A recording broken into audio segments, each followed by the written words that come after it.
বিসমিল্লাহ ওয়াসসালাতু ওয়াসসালামু আলা রাসূলিল্লাহি ওয়া বা'দ। এক ভাই জানতে চেয়েছেন, আদরের সন্তানকে হত্যার পর থানায় আত্মসমর্পণ করেছে বাবা মা। এ ধরনের ঘটনা এখন প্রায়ই ঘটছে। এই বিষয়গুলো কি সামাজিক অবক্ষয় না? সামাজিক অবক্ষয়ের এই সময়ে আমরা কিয়ামতের যখন অতি নিকটবর্তী একটা সময় কাটাচ্ছি, আমাদের বলতে বড় কষ্ট লাগে যে সন্তানদের গালে সামান্য ভাত দেওয়ার সময় মা বাপ দেখে যে সন্তানদের গালটা মনে হয় পুড়ে যাবে, আগে চেক করে দেখে, ভাতটাকে ঠান্ডা করে এরপরে সন্তানের মুখে তুলে দেয়। যে লোকমাটা সন্তানের মুখে তুলে দিবে ওই লোকমাটা যেন খুব বড় না হয়, লোকমাটা অনেক বড় হয়ে গেলে সন্তানের গিলতে কষ্ট হবে। অনেক সময় মুখের ভিতরে ছোট ছোট এক ধরনের গোটা হয়, যেটাতে বাচ্চাদের প্রচণ্ড যন্ত্রণা হয়। এরপরে হলুদ হলুদ বড়ি পাওয়া যায়, ওগুলো খেলে ঠিক হয়ে যায়। রিবোফ্লাভিন, রিবোসন এই জাতীয় ট্যাবলেটগুলো খেলে ঠিক হয়ে যায়। ভিটামিন জনিত সমস্যার কারণে হয়ে থাকে। তো এটা বলার উদ্দেশ্য হচ্ছে এই, সন্তানের ছোট্ট একটা গোটা হলে বাবা মা ক্লান্ত হয়ে যায় যে কি করে এই গোটাটা ভালো হবে। জ্বর হলে একটু পরে পরে মেপে মেপে দেখে যে জ্বরটা কতটুকু হলো, জ্বর বেড়ে গেল কিনা, এখনই সন্তানকে ঔষধ খাওয়াতে হবে, এখনই সন্তানকে ডোজ দিতে হবে। এই যে মা বাবার একটা পেরেশানি কাজ করে মা বাবার অন্তরে, বড়ই আফসোস আর পরিতাপের বিষয়।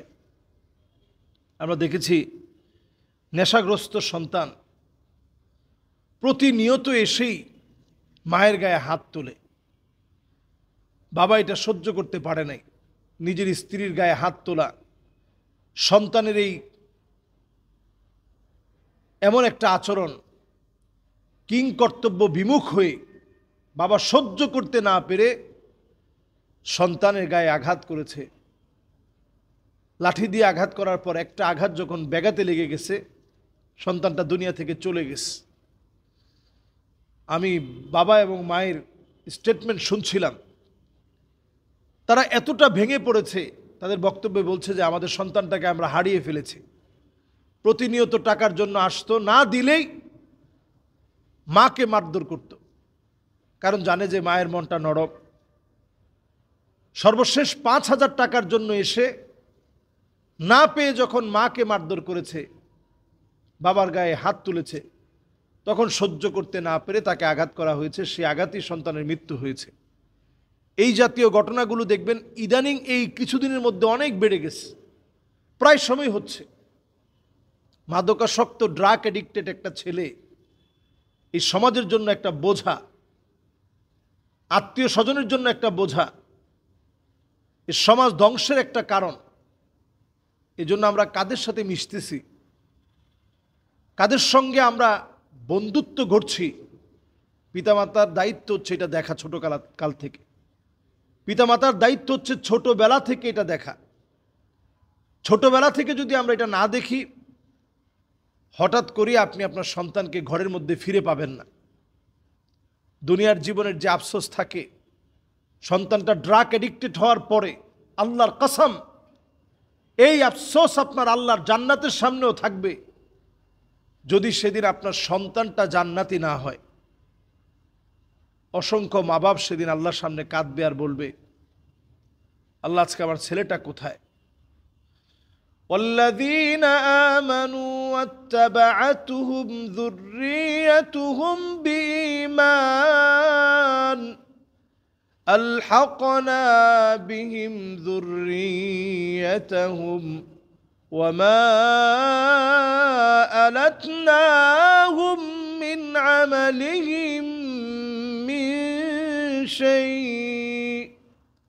অসংখ্য মা বাপ সেদিন হয়রান হয়ে যাবে, পেরেশান হয়ে যাবে। মা বাপ সেদিন সন্তানের জন্য কাঁদবে, কোথায় আমার ছেলে, কোথায় আমার মেয়ে। অনেক ছেলের গায়ে জাহান্নামের পোশাক থাকবে, মেয়ের গায়ে জাহান্নামের পোশাক থাকবে। আজকে সন্তান বিপদগামী হওয়ার আগে সময় থাকতেই সন্তানকে নিয়ে আপনি তাকে সুন্দর নাম রাখা থেকে শুরু করে সুন্দর সঙ্গ, সুন্দর সুন্দর বই তাকে কিনে দেওয়া, সুন্দর সময় কাটানো। বাপ হিসেবে আপনি সুন্দর সময় কাটান, আপনি নিজে আপনার সন্তানের বন্ধু হন, মাঝে মাঝে শরীর থেকে আপনি ঘ্রাণ নেন, সন্তানের সুঘ্রাণ দিয়ে আপনি আপনার মনটাকে ভরে ফেলুন, আর সন্তানকে বোঝান যে কি পরিমাণ আপনি তাকে ভালোবাসেন। লোকমান আলাইহিস সালাতু ওয়াস সালাম তার স্বীয় সন্তানকে ডেকে বলছিল, ইয়া বুনাইয়া লা তুশরিক বিল্লাহ ইন্নাশ শিরকা লাযুলমুন আযীম। হে আমার প্রিয় বৎস, আল্লাহর সাথে শিরিক করো না। এখানে এই নসিহতগুলা প্রত্যেক মা বাপকে আমি পড়তে বলবো। মা বাবা প্রত্যেকে পড়েন। কি চমৎকার নসিহা! ওয়ালা তুসাইর খাদ্দাকা লিন্নাস, মানুষের সামনে থেকে মুখটাকে তুমি ফিরায় নিও না। ওয়ালা তামশি ফিল আরদি মারাহা, জমিনের মধ্যে অহংকার করে চলো না, দাম্ভিকতা দেখিয়ে তুমি চলবা না। এমন দামি দামি নসিহত লোকমান আলাইহিস সালাম করেছেন। সন্তানের উপরে এরকম খারাপ আচরণ প্রকাশ হওয়ার আগে এখন থেকেই সন্তানকে বোঝানোর চেষ্টা করেন। বাহিরে কার সাথে মিশছে আপনি বাপ সেটার খবর রাখেন, আল্লাহর কাছে প্রতিনিয়ত দোয়া করেন। আমরা এই রকম অনাকাঙ্ক্ষিত আর একটা সন্তানের মৃত্যু দেখতে চাই না। আমরা চাই পিতামাতা আদরের জায়গা, পিতামাতার কাছ থেকে সন্তান সুঘ্রাণ নিবে।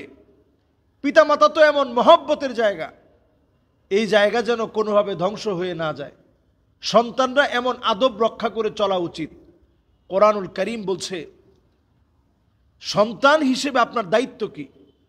وَقَضَى رَبُّكَ أَلَّا تَعْبُدُوا إِلَّا إِيَّاهُ وَبِالْوَالِدَيْنِ إِحْسَانًا إِمَّا يَبْلُغَنَّ عِندَكَ الْكِبَرَ أَحَدُهُمَا أَوْ كِلَاهُمَا فلا تقل لهما أف ولا تنهرهما وقل لهما قولا كريما। সন্তান হিসেবে আপনার দায়িত্ব হচ্ছে বার্ধক্যে উপনীত হওয়ার পরে শব্দ বলা যাবে না। আপনি সন্তান হিসাবে নম্র সুরে বিনয়ী আচরণে মাথা ঝুঁকিয়ে বাপ মার সামনে চলেন। তা আমাদের সন্তানরা এখন এমন হয়ে যাচ্ছে, মোবাইল দেখে অনেকে অ্যাগ্রেসিভ হয়ে যাচ্ছে। মোবাইলের ভিতরে লিমিটেশন রেখে সন্তানদেরকে মোবাইল দেখান। কাহাব গার্ড নামে একটা প্লে স্টোরে গেলে আপনারা দেখবেন ডাউনলোড করা একেবারে সহজ। ওটা ডাউনলোড করে আপনাদের সন্তানের মোবাইল চালানোটাকে আপনি একেবারে তার জন্য ওপেন করে দিয়েন না। সব সাইট যেন সে ভিজিট করতে না পারে, যেগুলো তার চরিত্র ধ্বংস করে ফেলবে, ওই সাইটগুলোতে কোনোভাবেই যেন সে প্রবেশ করতে না পারে। এজন্য ছোটোবেলা থেকেই এই বিষয়গুলো যদি আমরা নিয়ন্ত্রণে রাখি, সন্তানের প্রাইভেসির নামে ঘরের ভিতরে সন্তান এখন বয়স মাত্র 12 বছর, ওর ডোরটাকে লক করে, দরজা লক করে ভিতরে সে প্রাইভেসি মেনটেন করবে, এই প্রাইভেসি শরীয়ত দেয় নাই। সন্তান বিয়ে করার আগ পর্যন্ত যে কোনো মুহূর্তে আপনি তার ঘরে আপনি প্রবেশ করতে পারবেন, এই অথরিটি মা বাবার থাকা দরকার। কখন সন্তান নেশা করতেছে, কখন বাজে মুভি দেখতেছে, কখন বাজে ছবি দেখতেছে, কখন খারাপ গেমস খেলতেছে, এই সব যেন মা বাবা হিসেবে আপনি নিয়ন্ত্রণ করতে পারেন। এবং বলবো মা বাবা দুইজনের একজন একেবারে সন্তানের বন্ধু হয়ে যাবে। আবার দুইজনই যদি বন্ধু হতে যান অনেক সময় দেখা যাবে শাসন করা যাবে না। মা বাবার একজন শাসন করবে, একজন বন্ধুত্ব সুলভ আচরণ করবে। সন্তান দৌড়ে গিয়ে বিচার দিবে, দেখছো আমার আম্মা আমারে মারছে, দৌড়ে গিয়ে বিচার দিবে আমার আব্বা আমারে মারছে, যাতে সন্তান মনে করে যে দুইজনই আমার বন্ধু, দুজনই আমার অভিভাবক, দুজনই আমার মা বাপ। এবং ছোটবেলা থেকেই এই সন্তানরা কোথায় যাচ্ছে সজাগ দৃষ্টিতে এদের প্রতি দৃষ্টি রাখতে হবে। তাহলে আমাদের সমাজে এই জাতীয় ঘটনা আমরা দেখব না। চরম এই অবক্ষয় থেকে দেশ বাঁচবে, পরিবার বাঁচবে, এমন দৃশ্যগুলো দেখতে হবে না। ছোট ছোট বাচ্চা অনেক সময় এরকম অনাকাঙ্ক্ষিত বিভিন্ন দুর্ঘটনায় মারা যাচ্ছে। আল্লাহ আমাদের সন্তানদেরকে হেফাজত করুক। কুররাতা আয়ুনি ওয়াজআলনা লিল মুত্তাকিনা ইমামা, চক্ষু শীতলকারী সন্তান হিসেবে আল্লাহ তাআলা কবুল করুক। আসসালামু আলাইকুম ওয়া রাহমাতুল্লাহি ওয়া বারাকাতুহু।